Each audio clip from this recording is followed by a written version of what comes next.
Buenos días, ¿cómo están? Vamos a Buenos partir. días, profesor. Bien, gracias a usted.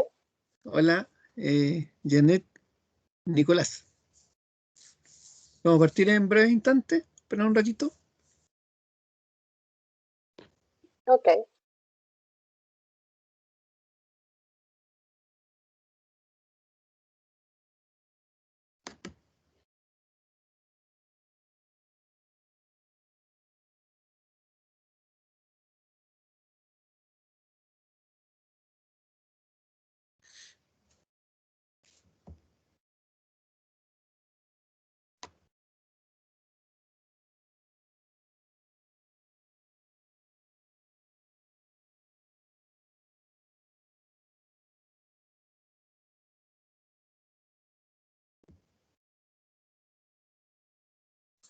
Bueno, me presento, mi nombre es Néstor Burto, soy el profesor de esta asignatura de tópicos de administración financiera. Las sesiones, como es de costumbre, ¿no es cierto?, van a quedar grabadas para los que no se han conectado ahora. Los que están conectados, igual les pido que me recuerden cuando partamos, por si algún día no hemos apretado el botoncito, ¿no es cierto?, para dejar todas estas clases grabadas. Bueno, el curso de tópico de administración financiera básicamente recoge distintas materias que tienen que ver con las finanzas. Ustedes ya han visto lo que es finanzas de corto plazo, de largo plazo. Acá vamos a ver eh, algo con derivados, algo con lo que es fusiones y también lo que es finanzas personales, que no es menos importante. La experiencia que me da trabajar en el área financiera durante ya bastantes años, me muestra de que de repente hay gente que es muy buena para la finanza. Trabajan en mesa de dinero, trabajan en gerencia de finanzas y ganan mucha plata para las empresas o los hacen tener muy buenos resultados, pero en el manejo de las finanzas personales funcionan muy mal. Entonces también es parte de este curso pegarle una mirada, ¿no es cierto?, a todos los tópicos que tienen que ver con las finanzas personales y que también van, en cierta forma, yo diría, asociados con el tema de la ética, ¿no es cierto? Si yo estoy manejando las finanzas de una empresa y la estoy manejando bien, también debería manejar bien mis finanzas personales porque de otra forma tendría a lo mejor tentaciones que podría llevarme en cierta forma a algo un poco alejado de la ética o al borde de temas o complicaciones éticas. Entonces, todo eso es, en resumen, lo que vamos a ir viendo en la medida que el curso vaya avanzando. Nos vamos a juntar todos los martes y los jueves, si Dios quiere, a esta hora, ¿no es cierto?, hasta las 12:20. Y antes de partir, pongámonos de acuerdo en varias cosas que de repente cuando ya está avanzado el semestre es bueno haber hablado hoy día para no tener problemas de errores o que de repente se nos pase algo. Lo primero es que todas las materias que veamos, todo lo relativo al curso, en cuanto a programas, en cuanto a la materia que yo le suba, a las evaluaciones, a lo de lo que coloque el ayudante, lo vamos a canalizar 100% por el aula virtual. Puede que en algunas ocasiones subamos algunos archivos al Teams, pero acá lo importante es que vamos a tener como nuestro canal formal el aula virtual. En el aula virtual yo le voy a subir todo. ¿Cuál es la idea? Lo primero es que lean la parte que dice presentación de la asignatura. Al ver la presentación de la asignatura, van a ver el programa, van a ver el sílabus y las normas de etiqueta, etcétera, etcétera. Y ustedes tienen que hacer una declaración de que las leyeron. Ahora, si ya ha pasado un par de semanas, de facto se supone que igual las leyeron, pero conviene leerlas porque salen ciertas cosas que tienen que ver de cómo va a funcionar la asignatura. Aquí están las fechas de las pruebas en los anuncios y cómo vamos a funcionar en este tiempo. Acá dice unidad 1, finanzas de empresas multinacionales, y acá yo les voy a subir todo el material que tenga que ver con la unidad 1. Les voy a subir PPT, de repente les voy a subir algún Excel, les voy a subir material optativo, por ejemplo aquí dice película Rogue Trader, y ahí les voy a explicar un poquito más de qué se trata, que es optativa si ustedes quieren la ven, pero que yo considero que les sirve. Igual, en cada unidad va a haber un cuestionario. Antes de la solemne voy a subir un cuestionario optativo, donde voy a hacerle algunas preguntas que pueden ser de verdadero y falso, de alternativa, que van a tener la respuesta ahí mismo, pero que les va a servir de estudio. Esa es la idea, porque las solemnes van a ser básicamente de preguntas de desarrollo.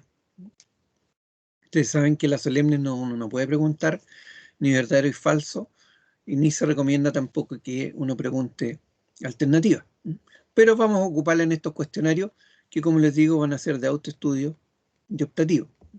Después viene acá la segunda unidad, la tercera, la cuarta. Y en la cuarta tenemos un trabajo de investigación sobre temas provisionales que ustedes van a tener que exponer. Ahí se recomienda que formen grupos que pueden ser de 3, máximo 4 personas, y los temas los voy a entregar yo creo que la próxima semana, para que ustedes vayan viéndolo con tiempo, pero es para la última unidad.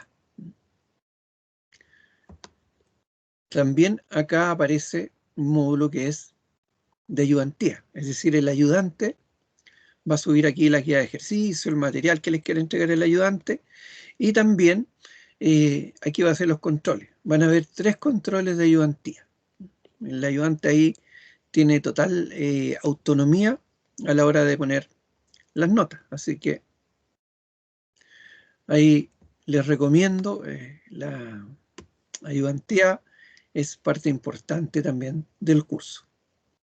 Bibliografía de la asignatura, acá hay 2 links a 2 libros que ustedes pueden bajar, donde se pueden ayudar con materia de la asignatura. Otro módulo es redes sociales. Acá yo les subí varios links que son importantes de repente leerlos. Comisión de Mercado Financiero, la Bolsa de Comercio, el Banco Central, etc. En este módulo, es un foro, la idea es que ustedes puedan subir, de repente alguien estudió, hizo un resumen, encontró en internet algo interesante que quiera compartir con sus compañeros, se comparte acá. Eso es básicamente la idea. ¿Y qué otra gracia tiene esta aula virtual? Bueno, acá si yo voy a participantes, aquí ustedes saben que esta cosa de repente se pone lenta, pero hay que tener un poquito de paciencia. Aquí aparecemos todos, ¿no es cierto? Los nombres, los mails, etcétera, y aparece cuántas veces han accedido al aula virtual. Entonces, por ejemplo, acá, ¿quién accedió? Janet Rojas, hace 10 horas. Entonces yo ya sé, ¿no es cierto?, que ella accedió, y yo voy viendo también, de repente, si alguien no ha podido acceder, a lo mejor le voy a preguntar, le voy a decir, oye, ¿hay algún problema? ¿Por qué no está entrando? Porque acá está en realidad toda la materia que es importante para el curso. O sea, si yo voy viendo y voy revisando lo que aparece acá, por lo menos la parte teórica la voy a tener completa. Ahora, el resto, ¿no es cierto?, son las ayudantías y son las clases.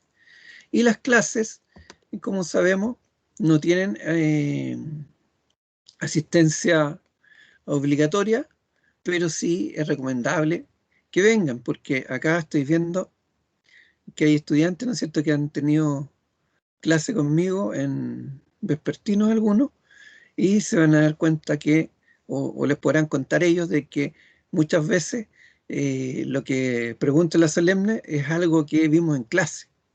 No, la verdad que no me gusta a mí preguntar cosas que aparezcan en el libro o que aparezcan en otras partes, sino que en clase la idea es revisar lo más posible distintos temas. Otra cosa importante, la participación en clase. Yo no tengo problema en estar hablándole, ¿no es cierto? Ya lo saben algunos, la hora 20 acá y todo eso, pero la clase se hace más interactiva, más entretenida, si ustedes preguntan, y también van a aprender más si ustedes, ¿no es cierto?, quieren ver diferentes temas. La gracia de este curso es que nos da un poquito de espacio para ver de repente temas contingentes. A lo mejor leyeron una noticia en la prensa que tiene que ver con el área financiera o económica y nos toca el curso y la quieren conversar, ni un problema, o sea, total libertad, ¿no es cierto? ¿Qué más revisamos? Bueno, revisemos el sílabus. Esto es como la planificación de la asignatura que había hasta el semestre anterior, ahora se llama sílabo, y aparecen acá todas las características del curso. El nombre del profesor, el ayudante, que es Gonzalo Rabanal, que algunos ya lo conocen, ¿no es cierto?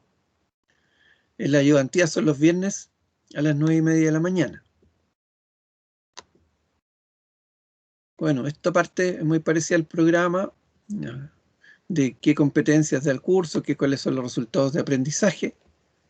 Acá aparecen cada una de las evaluaciones y lo que se va a controlar. La ayudantía tiene la mitad de la última nota, o sea, un 50%. Eso vale las notas de ayudantía.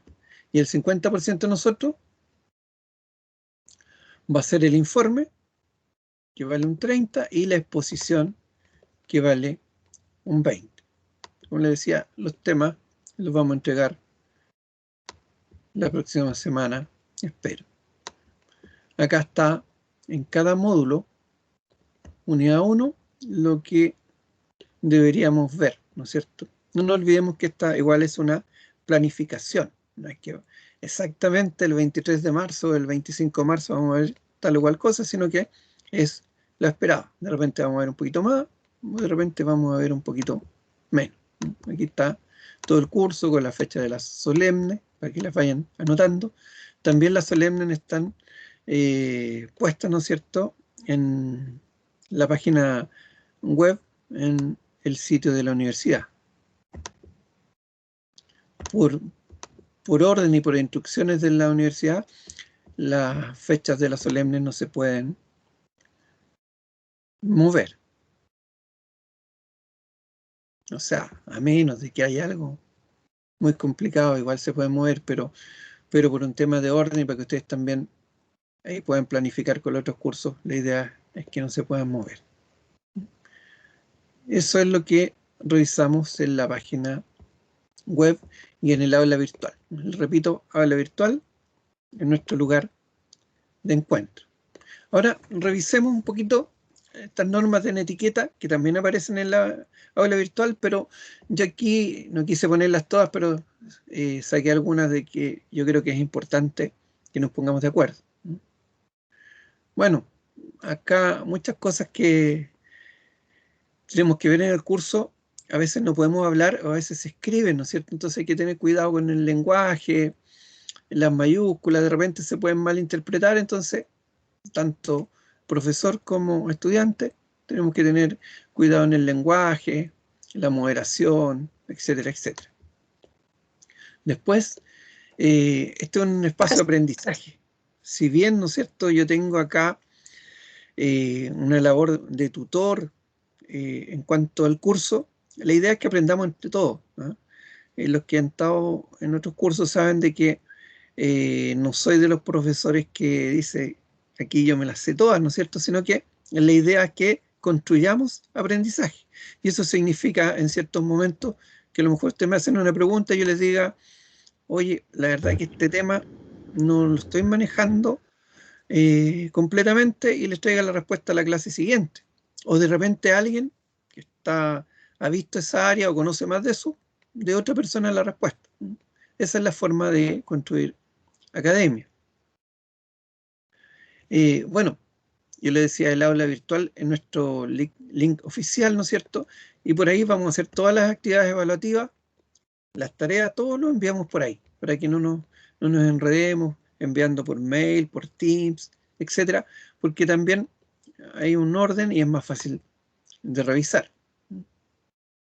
Ahí también, como aquí en las normas dice, será responsabilidad del estudiante informarse a través de los programas, etcétera, etcétera.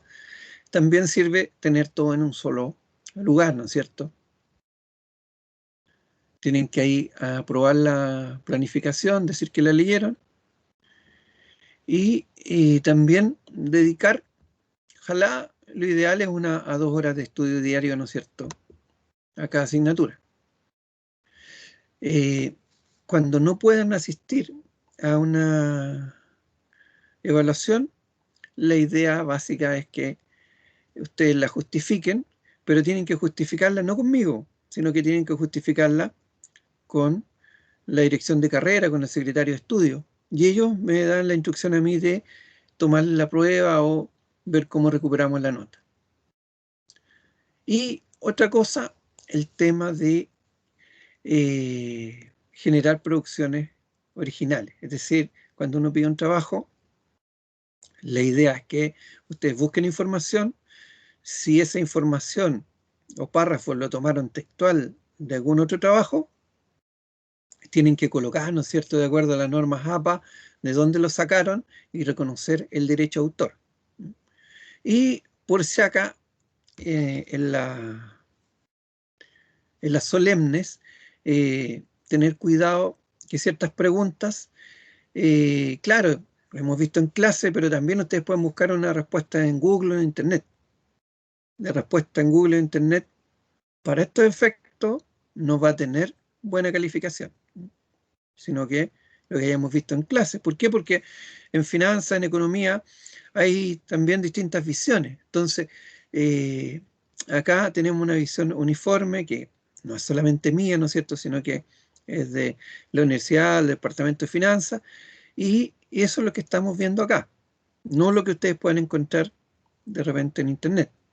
Y lo mismo les digo desde ya, en la solemne, de repente me han aparecido en otros cursos preguntas contestadas exactamente iguales. Se ha conversado en la comunidad académica, algunos profes colocan directamente un 1 en las dos personas. Yo la verdad trato de ponderar, pero lógicamente que no van a tener una buena calificación.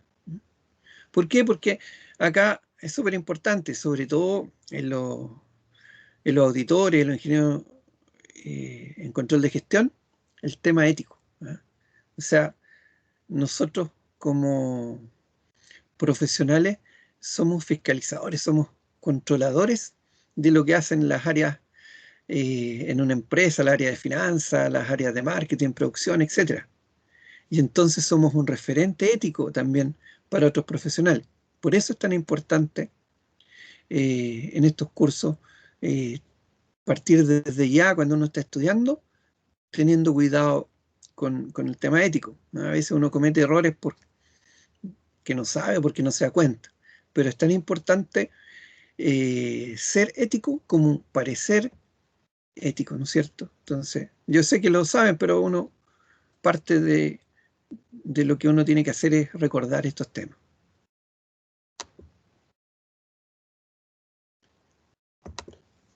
Recomendaciones para que nos vaya bien a todos, ¿eh? Nos vaya bien a ustedes y también a mí, lógicamente, que es lo que me interesa. Los que han tenido clase conmigo saben que no soy de los profesores que están ahí, oye, los tengo todos más o menos complicados hasta la última, sino que si ustedes estudian lo normal, les va a ir bien.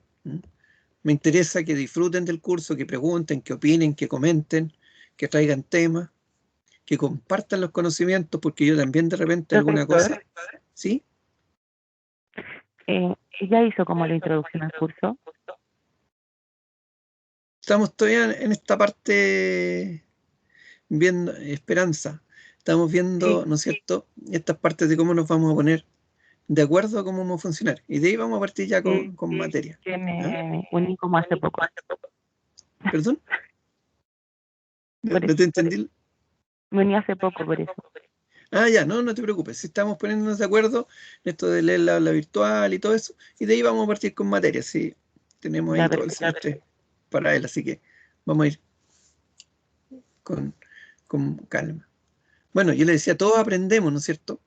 De repente ustedes van a traer un tema que yo no sé y yo voy a aprender ahí también. No hay límite acá para aprender. Ahora, la asistencia no es obligatoria, pero se recomienda, ¿no es cierto? Yo normalmente en clase paso todo lo que pregunto. Y cuando veamos las calificaciones también se dan cuenta de que los que estén acá y participen van a tener alguna recompensa. Las ayudantías se entienden como parte integral del curso y tiene autonomía, tiene un 50%. ¿Qué significa? Que si alguien no pudo ir a ninguna ayudantía y por nota ayudantía tiene un 1, yo lamentablemente por un respeto también al ayudante, ¿no es cierto?, no puedo ir a ayudarlo. O sea, a ustedes, si no pueden ir, no pueden dar una prueba, comuníquense con él, busquen una solución, pero es parte integrante. Y las clases de ayudantía van a quedar grabadas para los que no puedan asistir, así que igual las pueden revisar después. Vamos a las evaluaciones. 3 evaluaciones de cátedra que son acumulativas. Ahora, alguien me puede decir, las materias acá son como media distintas. Sí, claro, es difícil hacer la acumulativa, pero hay ciertas materias que siempre se tocan y uno podría hacer una pregunta. Entonces, ¿qué es lo que pasa? En la medida que a todos le está yendo bien en la primera prueba, a lo mejor ni me voy a preocupar de preguntar algo en la segunda, pero si hay temas que en realidad todos están ahí fallando y los vamos a conversar, seguramente voy a preguntar algo de eso en las pruebas siguientes. En caso solemne, el ayudante aportará 1 o 2 preguntas, o sea, de nuevo la ayudantía. 1 o 2 preguntas de la prueba, que la prueba siempre tiene entre 5 y 6, van a ser del ayudante.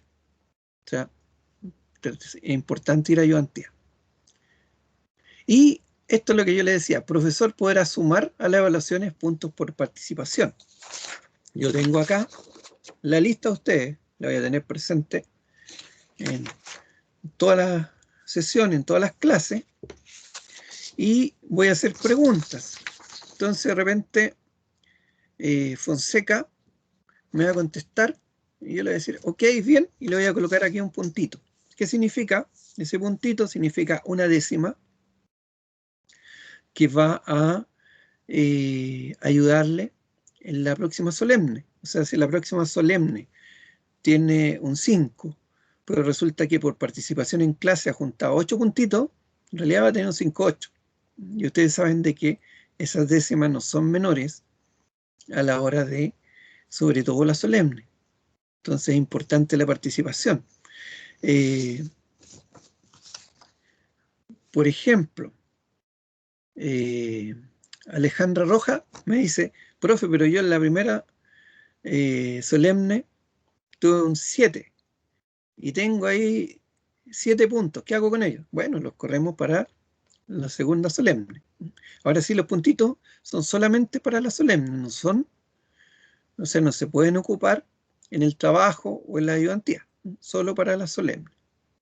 Ahora sacan puros 7, bueno, participó en clase y ¿qué le vamos a hacer? ¿No es cierto?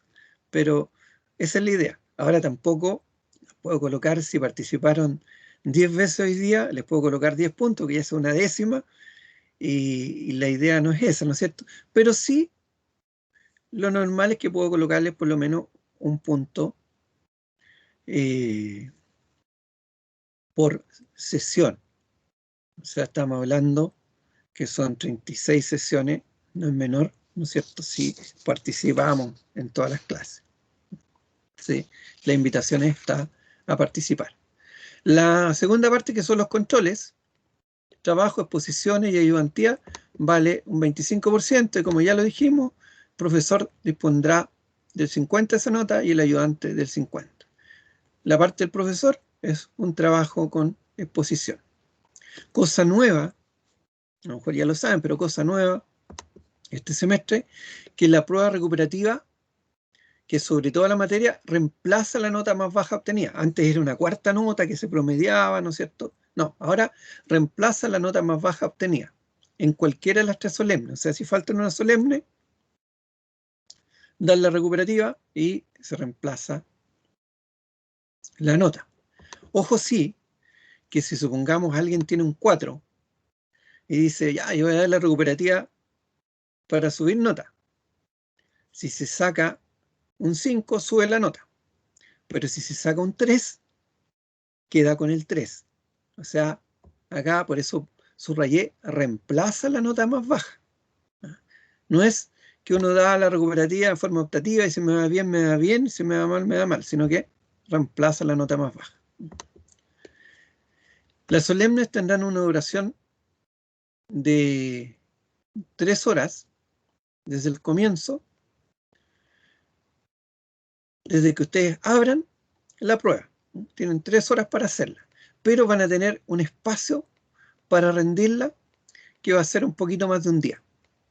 O sea, si tienen, hoy día partíamos con una solemne, a las 11 tenían hasta las 2, ¿no es cierto?, para hacerla, pero también la pueden hacer en la tarde, la pueden hacer mañana, y tienen ahí un plazo de 28 horas, pero en la misma página, en el aula virtual, ¿no es cierto?, ahí le dice el horario máximo, así que ahí lo ven en su momento.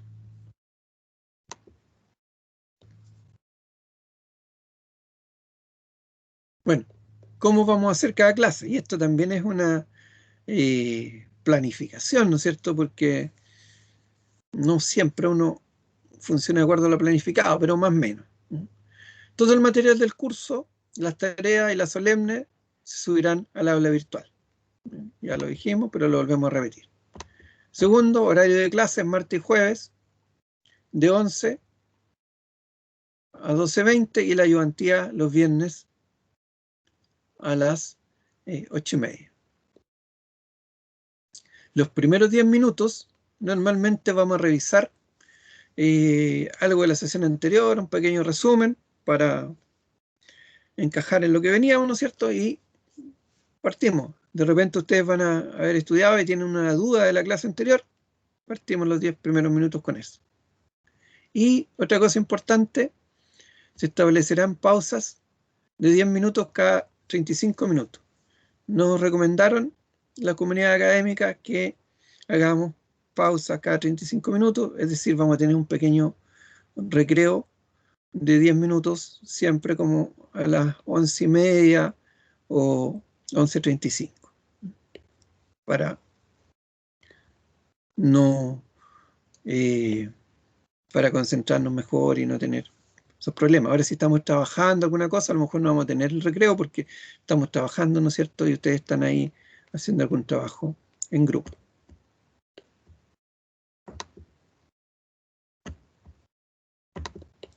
Preguntas, dudas, retroalimentación. Esto todavía no corre con los puntitos, ¿eh? Acá veo varias caras conocidas. Valeria, Catalina, Ángelo. Ahí veo los que alcanzo a ver acá, por lo menos. Esperanza también, me parece que estuvo conmigo. Así que, Sí, por lo menos ya con sí, algunos nos conocemos. ¿Sí? sí, no. Sí. Ya. ¿Alguna pregunta, alguna duda?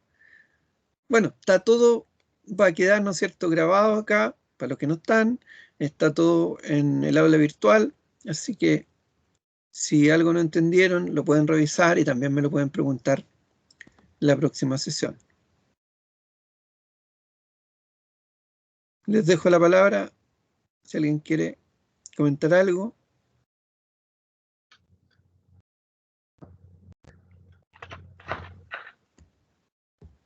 Acá alguien parece que quiere hablar, pero no se escucha.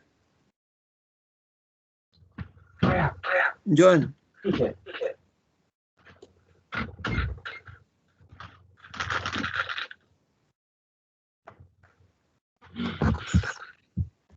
Se cortó, parece.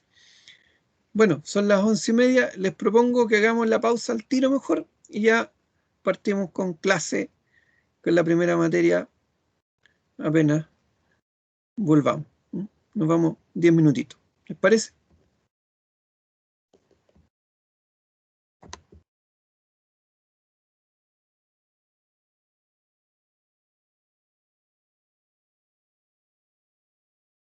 Profesor, ¿Sí? hola, mire, ¿sabes? Hola. Quiero hacerle una consulta, pero no es tanto como del curso en sí. Sí, sí. Sí, mire, lo que pasa es que, bueno, de hecho con una compañera también, con Francisca Galarce, tenemos Ya. un problema, porque ahora a nosotros también nos corresponde la asignatura de planificación estratégica y hicimos la toma de carga por medio del formulario, pero no se nos tomó ese ramo y bueno, por lo menos en mi caso yo estoy súper preocupada porque quizás ya tuvimos clase o algo y yo estaba mandando correos a don Arturo Farías, de hecho a la profesora María Ivonne y no había ninguna respuesta, entonces de hecho incluso nos tomaron un ramo que ya habíamos aprobado, que es de negocio internacional, entonces como que hay un enredo ahí y el horario, no sé, como que no sabemos si nos habrá tocado ayer o nos tocó, o nos tocará hoy día. Entonces, no sé si a alguien más también en el curso le pasa lo mismo, pero a nosotros nos pasa exactamente lo mismo, ¿no? Ya, O sea, mira, Sí, de hecho, yo soy la otra que tiene el problema y tengo exactamente el mismo problema que Valeria. También me pusieron en negocios internacionales, que ya también lo pasé, y debería estar en planificación estratégica. ya, mira, ustedes saben que cada uno ve su ramo, pero ¿qué les aconsejo? María Ivonne ya no trabaja en la universidad y el que está a cargo es Yuri. ¿Mm? Entonces, Sí, yo por lo menos he mandado correo al profesor Yuri, al profesor Pedro y al profesor Arturo y no he tenido respuesta de ninguno de los tres. sí, Me no. dijeron que me iban a corregir el horario, esto fue la semana pasada y de ahora nada, ninguna respuesta y no me han arreglado el horario y también ya tuve clase y hablé con el profesor, pero me dicen que no me pueden incluir hasta que arreglen el horario. Mm. ya, Así como díganme para los como apellidos, porque importante, yo igual le voy a mandar por mi lado un mail. profe, Vergara, Sí, Valeria Vergara ¿quién y más? Francisca Galarce. Francisca Galarce. chiquillas, Francisca Galarza. revisaron en el correo que da la universidad. Sí, de hecho, yo he mandado correos desde ese y desde el mío personal y no he tenido respuesta de ninguno de los dos correos. Claro, Es que el yo mandé el formulario personal incluso no van a hace rato. responder porque fueron, claro, la instrucción de que al hacer ese formulario la respuesta iba a ser siempre a través del correo de la universidad, no del personal. Sí, Yo pues, también tuve pero una situación como súper similar, pero no igual. yo he Y esa mandado, de fue hecho, mi los respuesta. últimos he mandado desde ese y no he tenido ninguna respuesta. Y llevo 2 semanas ya insistiendo. Claro, igual lo encuentro como nada que ver que le mencionen esto al profe, debieron verlo igual como más personalmente porque están interrumpiendo igual el Becky para él también. No, pero Es que estamos es en la única forma de recreo. que podamos tener una respuesta, porque ya le hemos mandado un montón de correos a los profes. Y lo Estamos en otro recreo sería y ya hablar con otros coordinadores o llamar, pues, pero personalmente lo encuentro un poco nada que ver. Mira, Hola Esperanza, mira, ¿sabes lo que pasa? Es que nosotros con el profesor Aburto yo lo conocía desde el semestre pasado, entonces yo me vi como con la confianza de pedirle orientación, porque ya que no tengo respuesta de nadie del tema de lo que es del secretariado, de Yuri, de nadie, entonces yo me vi con el atrevimiento de consultarle. Yo creo que no es nada que ver, no está muy fuera de lugar, ya que estamos recién empezando las clases. Así que, pero bueno, disculpa si a ti te molestó, pero yo creo que no está tan nada que ver. ya, pero no se preocupen, mire, estamos en recreo y yo voy a mandar un mail también por mi lado para tratar de ayudarla. ¿Ah? Muchas gracias, profesor. Igual, acá no tenemos mucho tiempo para el tema de ver problemas que tengan. Y en otros cursos, ¿qué es lo que hago yo? Dejo al final, de repente, en 10 minutitos. Así que, de repente, si ustedes necesitan como curso o algunos grupos hablar cosas conmigo, pueden ocuparlo. Dejemos el día jueves para eso, para no estar en todas las clases. O en el horario del recreo también podemos hablar otros temas. ¿M? En la noche es distinto, porque como son bloques largos de hoy día son 3 horas, yo siempre dejo todas las clases al final para, para ver temas de otra índole. ¿M?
Bueno, vamos a continuar y vamos a partir ya con materia.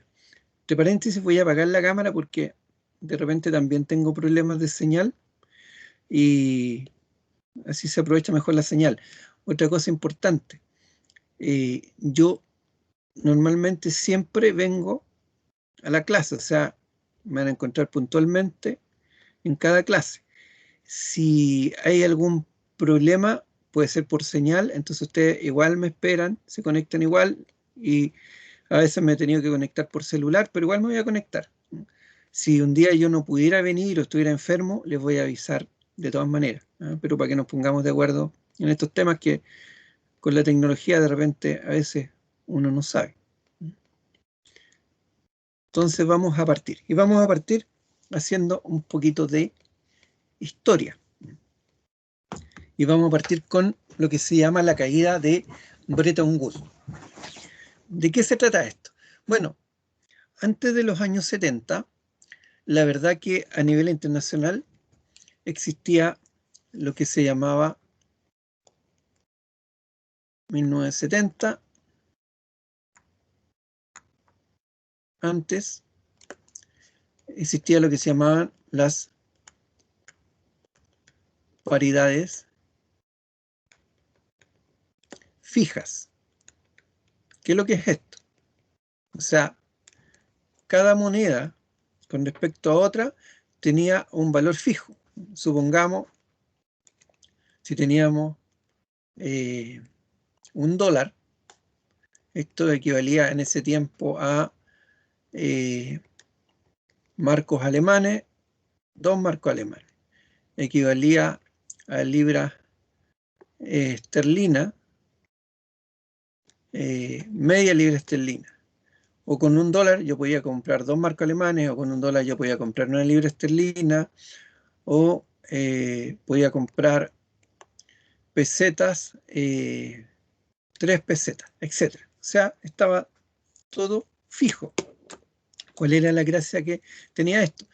Que si hacíamos comercio internacional, que hasta esa época, igual hasta los años 70 era lo justo y necesario, bastante poco, ¿no es cierto? La mayoría de los países trataban de autoabastecerse, especialmente con el tema de la agricultura, pero si hacíamos comercio internacional, sabíamos que si exportábamos a Alemania, iba a estar, por cada dólar nos iban a dar 2 marcos alemanes, si importábamos, exportábamos a Inglaterra, era media libra esterlina por cada dólar, etcétera, etcétera. O sea, no había lo que se conoce hoy día como riesgo cambiario. O sea, sin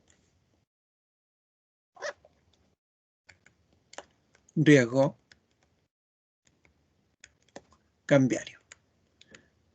Y todo esto anduvo bien hasta los años 70, pero resulta que en los años 70 en Europa empezó a generarse inflación.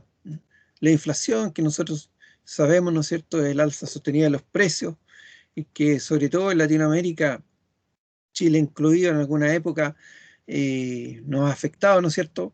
El dinero empieza a dejar de valer y empiezan a subir los precios en forma sostenida. No existía antes de los años 70 en realidad en el mundo. Como que era como bien tranquilo todo, no había riesgo cambiario y tampoco, yo me atrevería a decir hoy día, había riesgo de inflación. Pero ¿qué empezó a pasar en Europa? Empezaron a subir los precios y como había inflación, los gobiernos de Europa empezaron a emitir más de su moneda y la moneda de Europa empezó a valer menos. Pero por el acuerdo de Bretton Woods, estábamos con el tema de que las paridades estaban fijas. ¿Y a quién empezó a no convenirle esto? A Estados Unidos.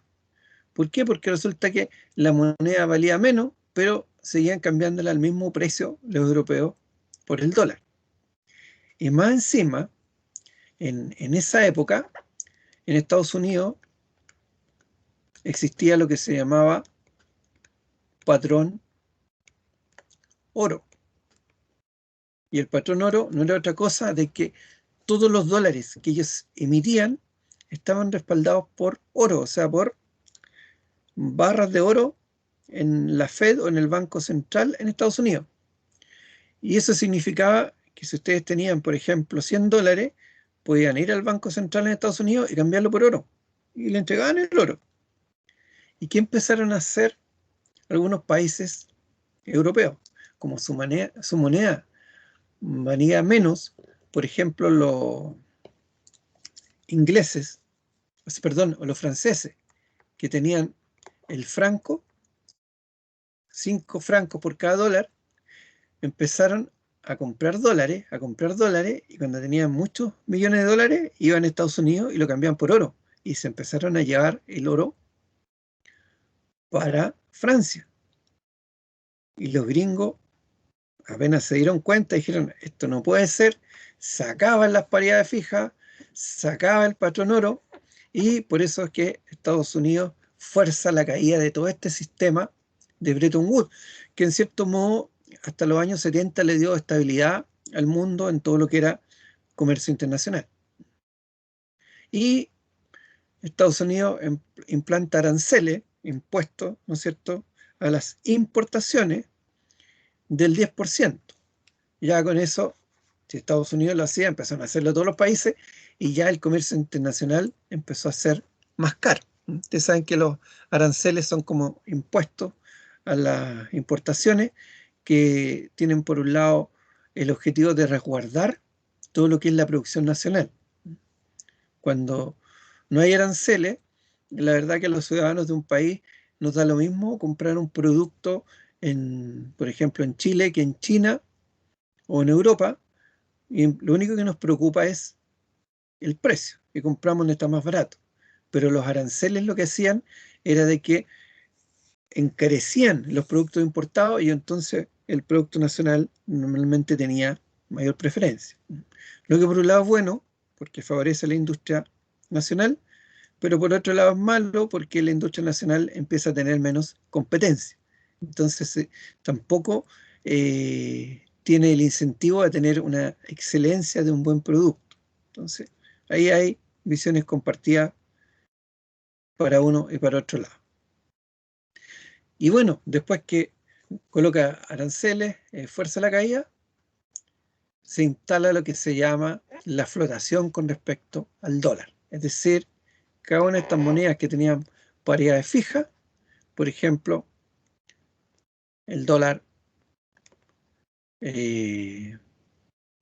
marco alemán, empieza a flotar. Ya no era 2, ¿no es cierto?, como era antes, sino que podía estar más arriba, podía estar más abajo, y en la medida que las monedas empiezan a flotar con respecto al dólar y unas con respecto a otras, parte lo que se llama el riesgo cambiario. Este mismo riesgo que tienen, ¿no es cierto?, acá en Chile, los exportadores que dicen, oye, estoy produciendo vino, por ejemplo, estoy mandando afuera, exportando cuando el dólar está a 800, pues resulta que cuando me pagaron, el dólar está a 700, y me estoy perdiendo en mis exportaciones 100 pesos por dólar. Y un balance que al inicio me proyectaba una utilidad, hoy día me está dando pérdida. Eso es el riesgo cambiario, perder producto porque las monedas no están jugando en contra. Ahora, esto afecta principalmente a los exportadores, pero también afecta a los importadores.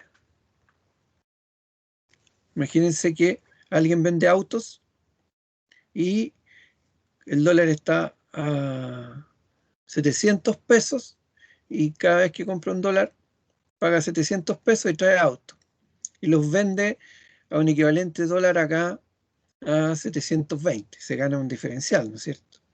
Pero resulta que cuando vuelve a comprar autos de nuevo, ahora los autos valen 800. Necesita más dólares, y si los autos están más caros, a lo mejor va a tener que bajar sus márgenes, o a lo mejor no va a poder vender esos autos con precios más caros. Eso es lo que afecta al riesgo cambiario. Y eso es parte de lo que le importa al administrador financiero, porque en este módulo vamos a ver cómo se administra una empresa multinacional que tiene que funcionar con distintas monedas. Hasta aquí, esta parte es como introductoria. No sé si hay alguna pregunta, alguna duda.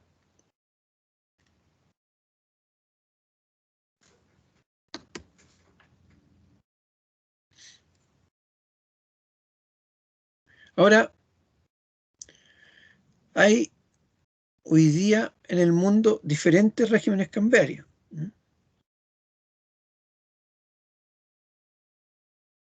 Acá yo anoté más o menos 7, pero en realidad hay también sistemas que son mixtos. Por ejemplo, una moneda nacional pegada a otra moneda que se considere fuerte. Nosotros tuvimos acá esto que se llama, por ejemplo, dólar fijo. En los años 80 tuvimos durante varios años que un dólar valía 39 pesos. Entonces, desde el punto de vista de la transacción en los mercados internacionales, era súper bueno porque uno sabía que comprara o vendiera productos importados, por cada dólar nos iban a pagar o a cobrar 39 pesos. Y da bastante seguridad en todo lo que es el comercio exterior, como era en la época de Bretton Woods. ¿Cuál es el problema del dólar fijo? Que ustedes saben de que los precios en economía se fijan por un lado por la oferta, por otro lado por la demanda. Y la oferta y la demanda me determina un precio de equilibrio. Y claro, si 39 pesos por dólar era el precio de equilibrio, no hay ningún problema porque se mantenía una oferta constante y se mantenía una demanda constante. El problema es que si aumentaba la oferta, ¿qué debería pasar con el precio del dólar? Debería haber caído de 39 pesos. O si aumentaba la demanda, el precio debía haber subido. El tema es que como estaba fijo por el gobierno en esa época, por el Banco Central en esa época, el precio del dólar, empezó a aumentar la demanda, y si aumenta la demanda y el precio se mantiene, los agentes de mercado se empiezan a comprar todos los dólares. Y se empezaron a comprar todos los dólares, empezó a haber escasez de dólares y el precio seguía igual. Hasta que esto reventó por ahí por el año 83 y el precio se fue de 39 a 50, 70, 100 y de ahí hasta el día de hoy, ¿no es cierto?, que ha llegado a más de 850 pesos. O sea, no es sostenible en el largo plazo tener un dólar fijo. A veces en el corto plazo sí. Esta misma experiencia la tuvo Argentina, la tuvo Brasil. En Argentina, por ejemplo, tuvieron varios años el dólar igualado al peso argentino en 1 a 1. Entonces un dólar era igual a un peso argentino. Pero también, ¿no es cierto?, se desequilibró la economía y se fue al alza el precio del dólar.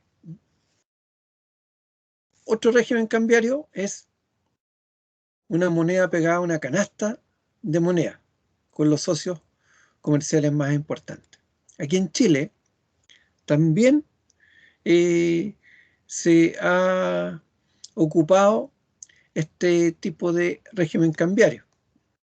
Por ejemplo, después del año 83 se creó lo que se llama el dólar acuerdo. Y el dólar acuerdo no es otra cosa que la variación del dólar pegado a una canasta que en esa época tenía relación con el marco alemán con el yen japonés y con el dólar americano.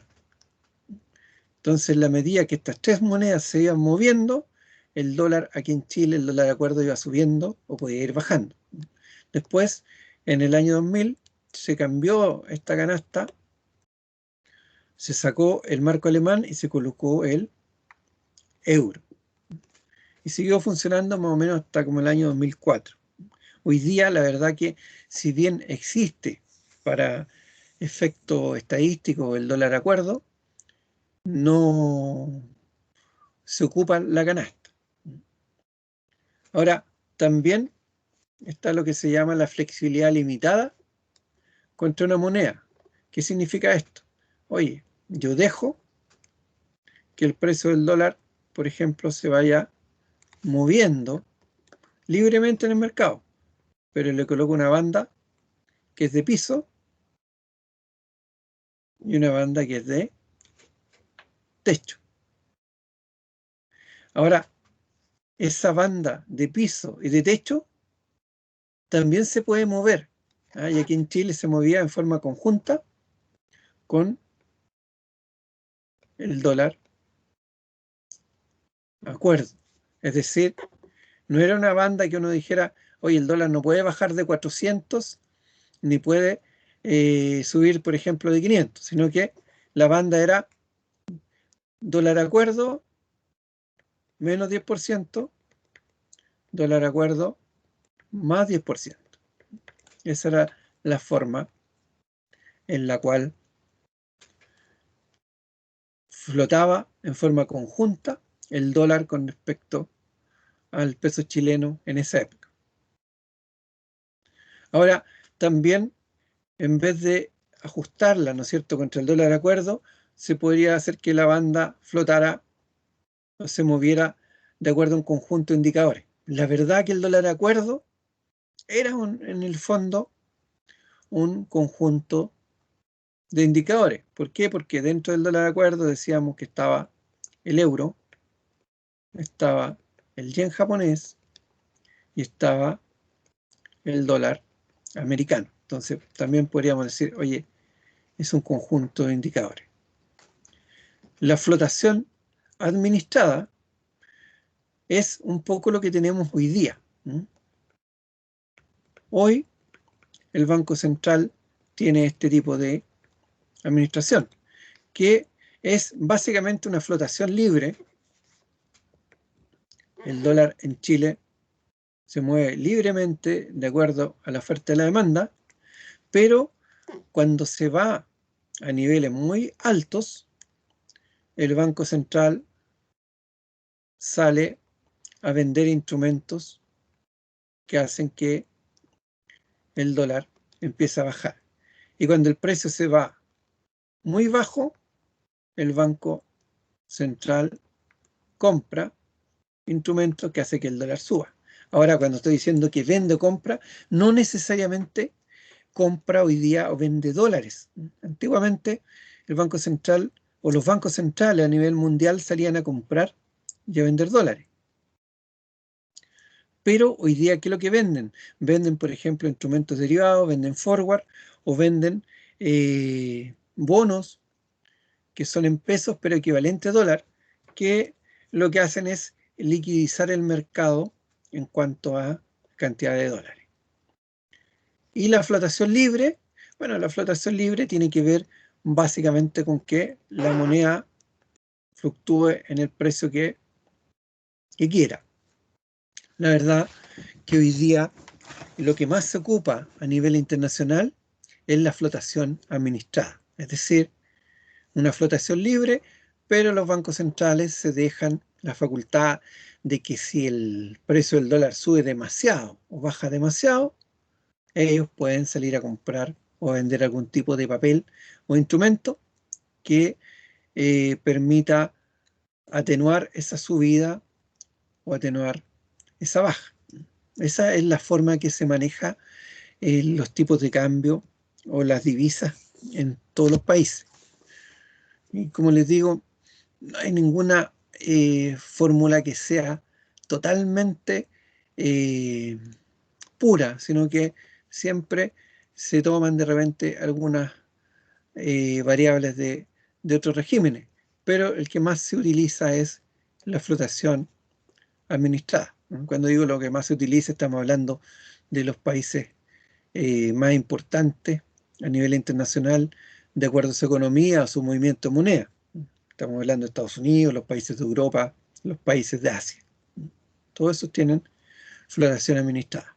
Y Chile también está dentro de esos países. Ahora el mercado chileno es un poco más chico, ¿no es cierto? O mucho más chico en relación a estos mercados internacionales, pero seguimos los mismos parámetros de administración de moneda a nivel país.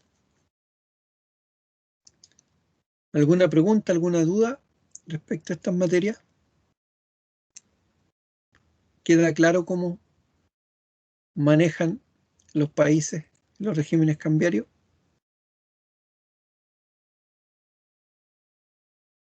Quizás acá lo que vamos a agregar en que en casi todos los países, todo lo que es política cambiaria, voy a anotar acá,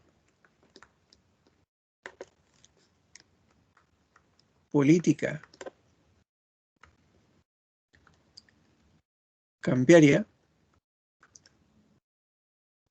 lo maneja el Banco Central. Y esto es súper importante.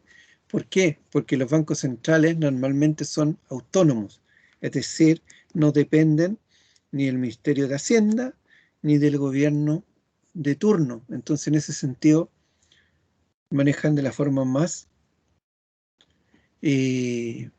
objetiva posible. Acá, Leandro me dice que explique el punto 5. Bueno, el punto 5, vamos a... El punto 5 es parecido a esto, ¿no es cierto? Se maneja el dólar en base a una banda de precios. Pero esta banda de precios no es fija, sino que también va subiendo o bajando, se va corriendo. ¿En base a qué? En base a cómo se mueva, por ejemplo, una canasta de monedas. Es decir, yo voy viendo cómo está fluctuando el yen con respecto al euro, con respecto al dólar y viceversa, y eso me da un indicador que todos los días hace que esta banda suba un poquito más, un poquito menos. O sea, supongamos si hoy día el piso para el dólar era 700 de acuerdo a la banda y de acuerdo a esa banda el Banco Central salía a comprar a 700, producto del movimiento de estas tres monedas, a lo mejor mañana la banda queda en 6,99 o queda en 705. Se va moviendo día a día. Y cosa importante, en las bandas, en la parte de abajo, los bancos centrales compran, ¿no es cierto? Y en la parte de arriba salen a vender.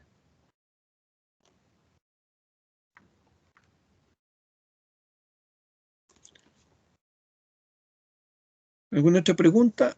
¿Alguna otra duda?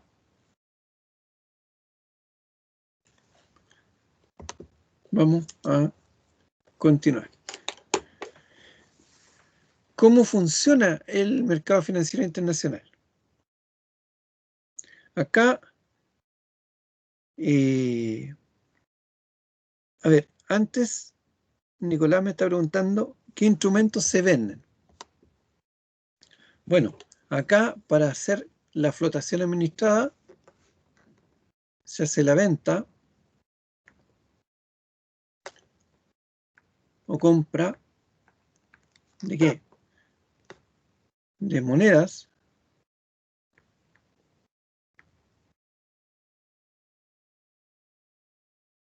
de forward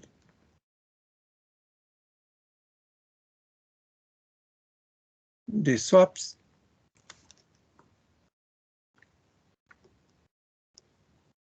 o de bonos internacionales. Esos son básicamente los productos. A ver, en esta materia propiamente tal, de acuerdo a lo que pregunta Esperanza, parte sale en los libros, pero todo lo que tiene que ver cómo funciona el mercado chileno, la verdad que no está en el libro, sino que lo vamos a ver acá, de cómo funciona realmente el mercado. Entonces, si ustedes están, por ejemplo, en una empresa trabajando en el área de finanzas, no van a encontrar para cada país cómo funciona esto, sino que lo que van a encontrar es una teoría a nivel general. Todas estas materias, la verdad que lamentablemente tampoco hay libros que uno diga, oye, está todo el mercado chileno, sino que se va aprendiendo por la experiencia, se va aprendiendo en el trabajo, en las áreas financieras. Eso es lo que uno ve. Por eso es tan importante lo que yo les digo de tomar los apuntes de clase y de repente poder escuchar las clases o venir a clase, porque hay cosas que no la van a encontrar por fuera, o sea, no está.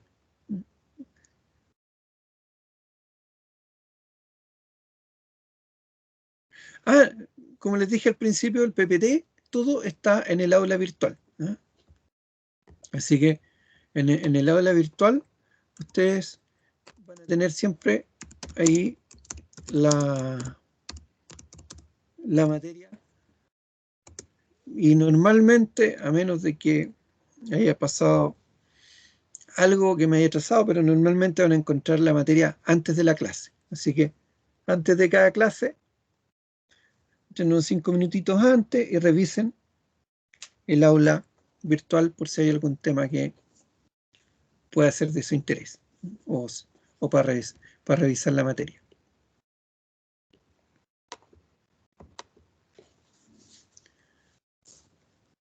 El mercado financiero internacional, ¿cómo funciona? Bueno, todos sabemos, ¿no es cierto?, que el mercado está cada vez más globalizado. ¿Qué significa esto, globalizado? Bueno, que antiguamente, cuando uno quería hacer una operación financiera, lo tenía que hacer con los bancos locales nomás. Entonces, si necesitaba plata, iba a pedirle un banco acá. Y si quería depositar, también lo hacía en un banco local. Entonces, el banco local nos hacía los préstamos y nos tomaba los depósitos. Y como estábamos obligados a ir donde ellos, acá entre medio, nos pegaba el palo, ¿no es cierto?, y nos cobraba grandes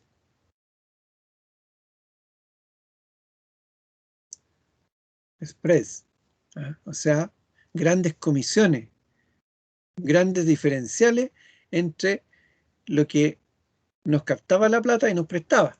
Por ejemplo, nos captaba, estoy inventando, el 1% y nos prestaba al 30%. O sea, tremendas tasas. Ojo que para las personas naturales hoy día, ese es otro cuento, ese es otro ramo, también nos cobran tremendo spread. Pero a nivel de empresa ya no pueden hacer eso. ¿Por qué? Porque resulta que hoy día existe lo que se llama la banca global. Y aquí están metidos bancos de acá, pero también están metidos los bancos de afuera. Y, por ejemplo, entre depósitos y préstamos, como hay competencia y yo quiero ir a pedir un préstamo, por ejemplo, estoy en una empresa, al mercado, pregunto aquí en Chile y me dan una tasa, pero puedo ir a preguntar una tasa a China, puedo ir a preguntar una tasa a cómo me prestan en Estados Unidos, cómo me prestan en Europa, cómo me prestan en Singapur, etcétera, etcétera, y eso hace de que los spreads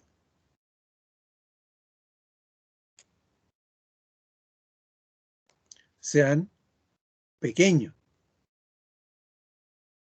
Entonces yo me encuentro hoy día que, por ejemplo, a nivel internacional yo puedo depositar al 1 y puedo pedir préstamo al 1,5. Estoy poniendo un ejemplo. Pero eso significa que antes, entre depósito y préstamo, una empresa chilena a lo mejor tenía un spread de 29% y ahora tiene un spread de 0,5%. O sea, es un mercado mucho más competitivo. ¿Por qué? Porque los bancos nacionales están compitiendo con bancos de todo el mundo. O sea, eso hace que el mercado funcione mejor. Entonces, alguien me puede decir, oye, pero si los bancos tienen spread más pequeño, ¿cómo ganan plata hoy día? Bueno, tienen spread más pequeño, pero tienen mayores volúmenes. O sea, antes hacían montos de operaciones pequeños también. Hoy día hacen montos muy grandes y eso les compensa, ¿no es cierto?, las ganancias pequeñas por operación. ¿Por qué? Porque sabemos que al final el resultado va a ser precio por cantidad. Como la cantidad aumentó, tenemos que disminuyó el spread, pero pueden ganar lo mismo o a lo mejor están ganando mucho más. Acá en este tipo de materias, que como yo les digo, son preferentemente de mercado, de mesa de dinero, hay ciertos términos que se utilizan y que a lo mejor no todos conocen o no todos entienden perfectamente. O sea, acá ningún problema, ustedes pregunten. Si alguien no sabe lo que es spread, no sabe de repente otras palabras que vamos a ir viendo, un bid, un offer, etc. Yo trato de explicarlos, pero de repente necesitan un poco más de explicación, ustedes preguntan nomás, no hay ningún problema, ¿no es cierto? Bueno, Profesor, ¿sí? ¿y usted tiene o nos puede facilitar algún tipo de glosario con respecto a estos términos? Sí, yo les voy a subir justamente, qué bueno que me lo dijiste, porque les voy a subir un glosario con varios términos de esto para que ustedes se puedan guiar. Pero igual, si hay alguna cosa que quieran preguntar en clase, ningún problema. Ya, profesor, gracias. Bueno, mundo globalizado, se han formado bloques económicos regionales, ¿no es cierto? Ustedes saben la OECD en Europa, la APEC, que es la Alianza del Pacífico, que es los países de Asia, el Mercosur, etcétera, etcétera. Y eso ha hecho, ¿no es cierto?, que todo el mercado internacional se vaya masificando, se han liberalizado las cuentas de capitales. ¿Qué significa esto? Se ha liberalizado en el fondo el dólar o las divisas en los distintos países. Yo hablo mucho del dólar, ¿por qué? Porque el dólar es la divisa más importante a nivel internacional. Eh, puede que haya un montón de monedas que no se operan en todos los países, pero sí sabemos de que el dólar se transa en cualquier país. Nosotros vamos a cualquier país del mundo y vamos a poder transar dólares.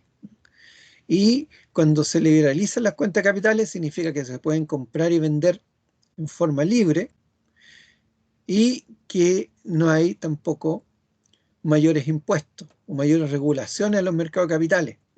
Aquí en Chile antes para comprar dólares había que pedirle permiso al Banco Central. Hoy día uno puede llegar y comprar los dólares que quiera sin pedirle permiso a nadie. A eso nos referimos con la desregulación del mercado de capitales. También se han desarrollado los mercados a futuro. No sé si ustedes han visto derivados o forward en otra asignatura. Me parece que algunos me habían dicho la otra vez que en contabilidad 4. Pero acá tenemos un módulo de derivados donde los vamos a ver un poquito más en detalle. Y la gracia de los derivados es que me permiten hacer contratos que me obligan a comprar o a vender divisas a futuro, sin la necesidad de tener hoy día el dinero, sino que es un acuerdo que me permite asegurar que voy a comprar a un determinado precio o a vender a un determinado precio a futuro. Y por último tenemos también el mercado financiero internacional, alta volatilidad de las principales variables económicas internacionales. Cuando estamos hablando de las principales variables económicas, estamos diciendo básicamente monedas,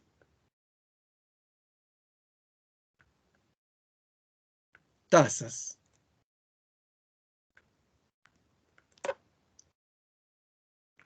inflaciones,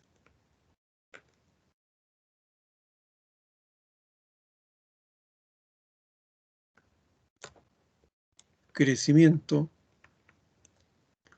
y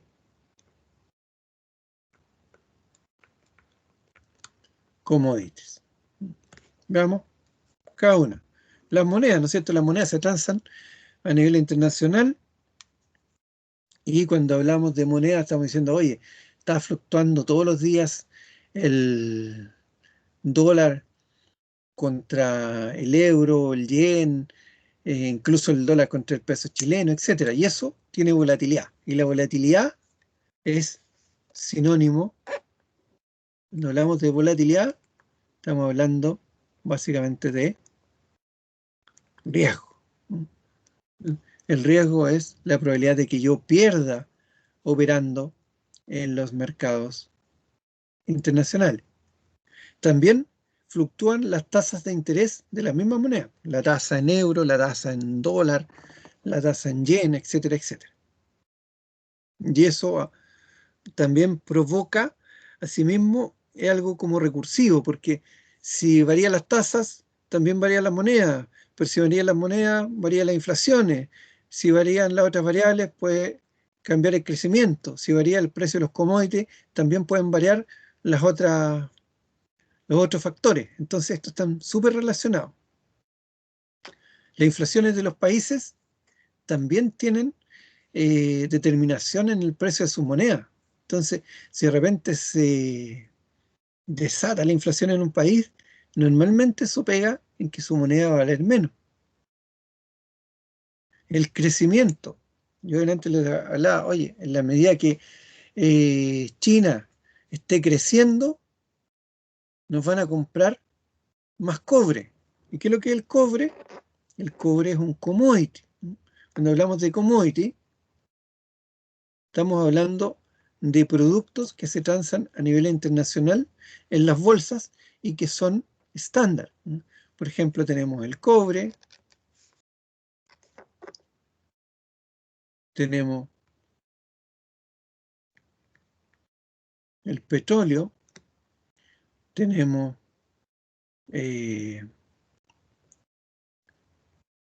la celulosa, etcétera. Son todos productos, café, azúcar, hay muchos productos que son commodities que se transan en los mercados internacionales y que afectan la economía de los países. O sea, aquí en Chile, si el precio del cobre empieza a subir internacionalmente, no empieza a ir mejor, ¿no es cierto? Entran más dólares al país. Al revés, si el petróleo es el que sube, nos empieza a costar más caro la gasolina y por lo tanto nos complica, ¿no es cierto? Porque salen más dólares del país. O sea, tienen los commodities una importancia, una influencia fuerte en los índices económicos. Nosotros, por ejemplo, ¿qué nos interesa en cuanto al crecimiento? Nos interesa que los países que negocian harto con Chile tengan harto crecimiento, porque nos compren más cosas. Estados Unidos, China, la Comunidad Económica Europea, ¿no? Y también Asia. La verdad que por nuestra economía libre nosotros tenemos negocios prácticamente con todo el mundo. Entonces, en la medida que ellos van creciendo, van haciendo más negocio con nosotros y también a nosotros nos está yendo mejor. Eso es como una mirada a grandes rasgos, ¿no es cierto?, lo que es el mercado financiero internacional. ¿Alguna pregunta? ¿Alguna duda?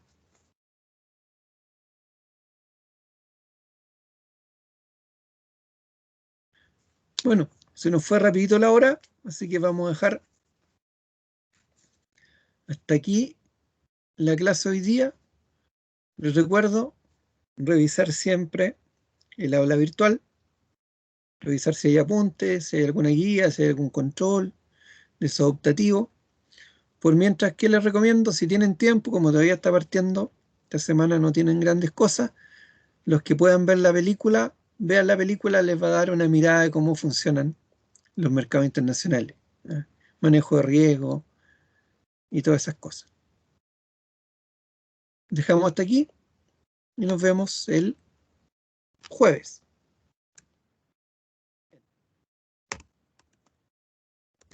Gracias, profesor, que esté bien. Igual. Chao, profe, que tenga un buen día. Chao, que esté bien. Chao, profe, que esté bien. Igual, que estés bien. Chao, profe, hasta la próxima clase. Chao, nos vemos.